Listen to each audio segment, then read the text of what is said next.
ஓ மகா கணபதியே போற்றி, வெற்றிவேல் முருகனுக்கு அரோகரா. இந்த பதிவில் கந்தர் அனுபூதியிலிருந்து 28வது பாடல் பார்க்கலாம். இது சாதாரணமான சிறப்பு வாய்ந்த பாடல் மட்டுமல்ல, மிக மிக ஆழமான கருத்துடைய பாடலும் கூட. முருகப்பெருமானை, பரம்பொருளை அருணகிரிநாதர் கலந்த நிலையை வெளிப்படுத்தி, அதனால் அவருக்கு ஏற்படுகின்ற அந்த பேரானந்தத்தை சொல்ல முடியாத நிலையையும் சொல்கின்றார். முருகனை கலந்து அந்த இன்பத்தை அனுபவிக்கின்றார், பேரானந்தத்தை அனுபவிக்கின்றார். அவ்வளவு சிறப்பு வாய்ந்த பாடல். முதல்ல பாடல் பார்க்கலாம். ஆனா அமுதே அயில்வேல் அரசே ஞானாகரனே நபில தகுமோ, யானாகிய என்னை விழுங்கி வெறும் தானாய் நிலை நின்றது தற்பரமே. இதில் முருகனை முதல்ல 3 விதமாக அவருடைய பெருமையை சொல்கின்றார். ஆனா அமுதே அயில்வேல் அரசே ஞானாகரனே. இந்த 3 பெருமைகளும் சாதாரணமானதில்லை, மிக மிக மிக ஆழமானது. முதல்ல இந்த நேரடி கருத்தை தெரிஞ்சுக்கிட்டு அதோட ஆழமான கருத்துக்கு போகலாம். ஆனா அமுதே, முருகன் எப்படியாப்பட்டவர்? அமுதம் போன்றவர், அமுதம் போன்று இனிப்பவர், மகிழ்ச்சியை தருபவர். அதுவும் ஆனா அமுதே, அந்த அமுத நிலையிலிருந்து சற்றும் குறைபாடு இல்லாமல், சிறிதளவும் குறையே இல்லாமல் அமுதமாகவே இருப்பவர். அப்படின்னா என்றும் எப்பொழுதும் அமுதமாகவே இருப்பவர். அந்த அளவுக்கு மகிழ்ச்சியில் இருப்பவர். நமக்கும் அந்த மகிழ்ச்சியை, இன்பத்தை தரக்கூடியவர். ஆனா அமுதே. அடுத்தது அயில்வேல் அரசே. அயில்வேல் கூர்மையான வேல். கூர்மையான வேலை தன்னுள் வைத்துக் கொண்டிருக்கின்ற அரசன் முருகன். வேல்னா என்ன? அருள். அப்படின்னு இந்த அருளுக்கு அரசன், அருளரசன், அருளே வடிவானவன். ஆகவே நமக்கும் அருள் செய்யக்கூடியவன். 3வதாக ஞானாகரனே, ஞானத்தின் வடிவனன். அவன் உருவமே ஞானமானது. ஞானாகரனே. இப்போ இந்த 3 பெருமைகளுக்கும் உடைய முருகனின் நம்ம ஆழமாக புரிந்து கொள்ள வேண்டும். அதற்கு இந்த வார்த்தைகளோட ஆழமான கருத்துக்கு போக வேண்டும். அதற்கு முன்னாடி ஒரு முக்கியமான விஷயத்தை நம்ம தெரிஞ்சுக்கணும். நம்மளோட ஆன்மாவுக்கு பேர் என்ன? ஜீவாத்மா. பரம்பொருளுடைய ஆன்மா பரமாத்மா. இந்த ஜீவாத்மாவும் பரமாத்மாவும் ஒன்றே. என்ன சின்ன வித்தியாசம் பார்த்தோம்னா, பரமாத்மா பரிசுத்தமானது, நம்முடைய ஜீவாத்மா அசுத்தமானது. நம்ம சுத்தமாக ஆயிட்டோம்னா, அந்த ஜீவாத்மாவில் இருக்கின்ற அசுத்தங்களை விலக்கி நாம் தூய்மை அடைந்து விட்டால், பரிசுத்தம் அடைந்து விட்டால், இந்த ஆத்மாவும் அந்த பரமாத்மாவும் ஒன்றாக சேர்ந்துக்கலாம். இந்த விஷயத்தை நம்ம நல்லா தெரிஞ்சுக்கணும்னா, திருமூலர் ஓங்காரத்தின் பெருமையை சொல்லும் பொழுது ஒரு பாடல் கொடுத்துருக்கார். அதை நம்ம பதிவு பண்ணியிருக்கிறோம். பதிவு 130 பதிவு பண்ணியிருக்கிறோம். அதோட விளக்கம் வேண்டுமென்ற அன்பர்கள் அதை போய் பார்த்துக்கலாம். அந்த பாடலுடைய 4வது வரியை நான் சொல்கிறேங்க. ஓங்கார சீவ பரசிவ ரூபமே. ஓங்காரம் சீவ ரூபம், பரசிவ ரூபம்.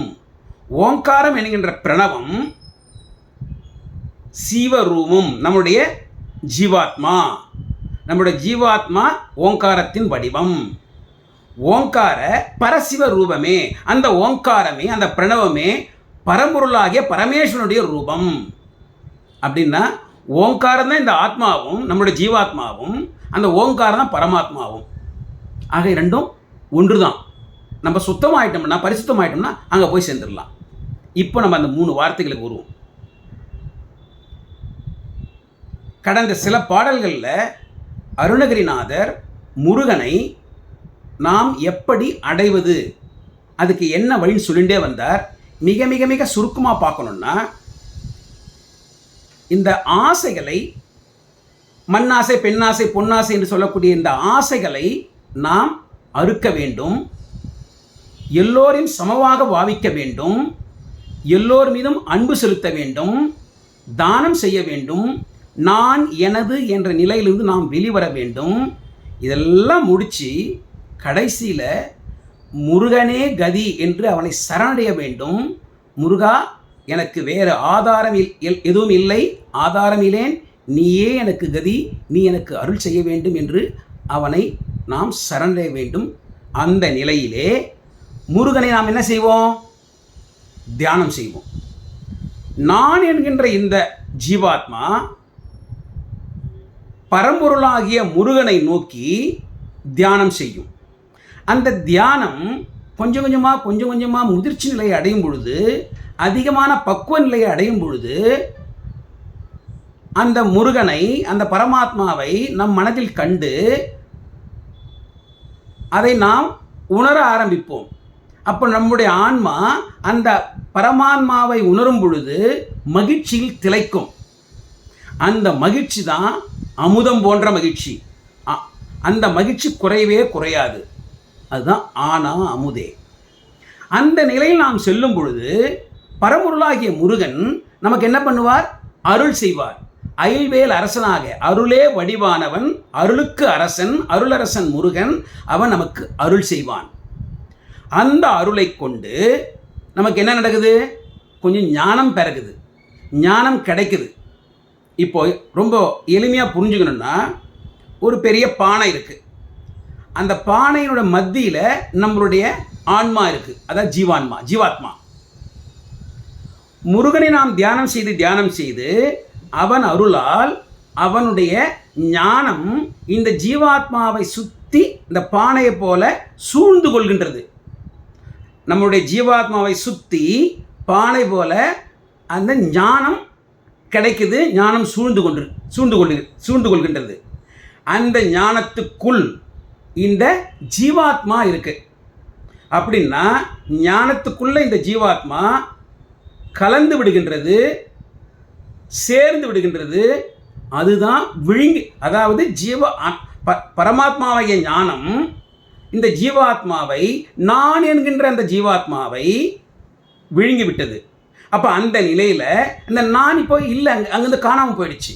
இது எல்லாமே பரமாத்மாவாயிடுச்சு. இந்த நான் மறைந்து தானாகி நின்றது. முருகன் பரம்பொருள், அவரே தானாகி விட்டார், தானாகி நின்றது. ஏன்னா பரம்பொருளோடு இது கலந்து விட்டது. அவர் யார்? தற்பரன், பரம்பொருள், மேலான பொருள். அதுதான் யானாகிய என்னை விழுங்கி வெறும் தானாய் நிலை நின்றது தற்பரமே.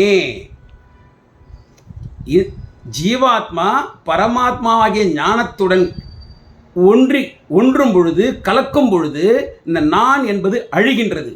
அதுதான் நான் என்பது அழிந்தால் ஒழிய நாம் இறைவனை கலக்க முடியாது. அந்த நிலையை அடைந்தார் அருணகிரிநாதர். அந்த நிலையை அடைந்த உடனே நம்முடைய ஜீவாத்மா பரமாத்மாவோட கலந்து விட்டது. அப்போ நமக்கு ஆனந்தம் கிடைக்குது. நிலையான ஆனந்தம், குறைவே கிடையாது. அது பேரானந்தமாக இருக்கின்றது. அந்த பேரானந்தத்தில் நாம் திளைத்து கொண்டிருக்கின்றோம். அதை நாம் உணர முடியுமே தவிர மற்றவர்களுக்கு விளக்க முடியாது, சொல்ல முடியாது. அதுதான் நவிலத்தகுமோ. யானாகிய என்னை விழுங்கி வெறும் தானாய் நிலை நின்றது தற்பரமே. அந்த நிலையை நவிலத்தகுமோ, சொல்ல முடியாதே, விளக்க முடியாதே. அதுதானே பரம்பொருள். அந்த பேரானத்தில் நான் இருக்கின்றேனே. அந்த பேரானத்தை அடைந்தவர் நமது அருணகிரிநாதர். இதே கருத்தை அருணகிரிநாதர் கந்தர் அலங்காரத்தில் 95வது பாடலில் சொல்லியிருக்கார். யான் தான் எனும் சொல் இரண்டும் கெட்டால் அன்றி யாவர்க்கும் தோன்றாது சத்தியம். சத்தியம்னா உண்மை, பரம்பொருள் முருகன். அந்த முருகன், இறைவன், பரம்பொருள் யாருக்கு காட்சி கொடுப்பார்? யாருக்கு உணர்வை அவர் யாரால் அதை புரிஞ்சுக்க முடியும்? யான் தான் எனும் இரண்டு சொல்லும் கெட வேண்டும். இந்த யான் தான், நான் அதான் யான். நான் என்பது அந்த ஞானத்துக்குள் அடங்கும் பொழுது இந்த நான் வேற, பரம்பொருள் வேறென்ற வார்த்தைக்கே இடமில்லை. ரெண்டும் ஒன்று விட்டது. இந்த ரெண்டு வார்த்தைக்கு கிடையாது. யான் தான் எனும் சொல் இரண்டும் கெட்டால் அன்றி. இந்த ரெண்டு சொல்லும் இல்லை. எல்லாமே பரம்பொருள், எல்லாமே தற்பரம், தானாய் நின்றது தற்பரமே. அவ்வளவு சிறப்பு வாய்ந்த பாடல்.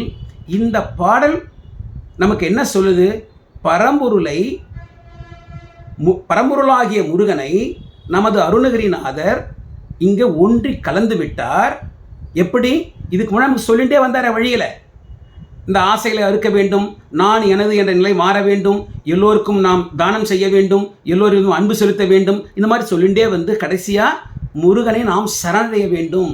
இதெல்லாம் நம்ம செய்ய செய்ய செய்ய அவர் நமக்கு வழி சொல்லி கொடுத்துருக்கார். இது மாதிரி அவர் செய்ய செய்ய செய்ய முருகனை எப்படி அவர் அடைந்தாரோ அதே போல் நாமும் அடையலாம்.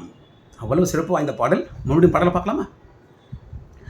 ஆனா அமுதே அயில்வேல் அரசே ஞானாகரனே நவில தகுமோ, யானாகிய என்னை விழுங்கி வெறும் தானாய் நிலை நின்றது தற்பரமே.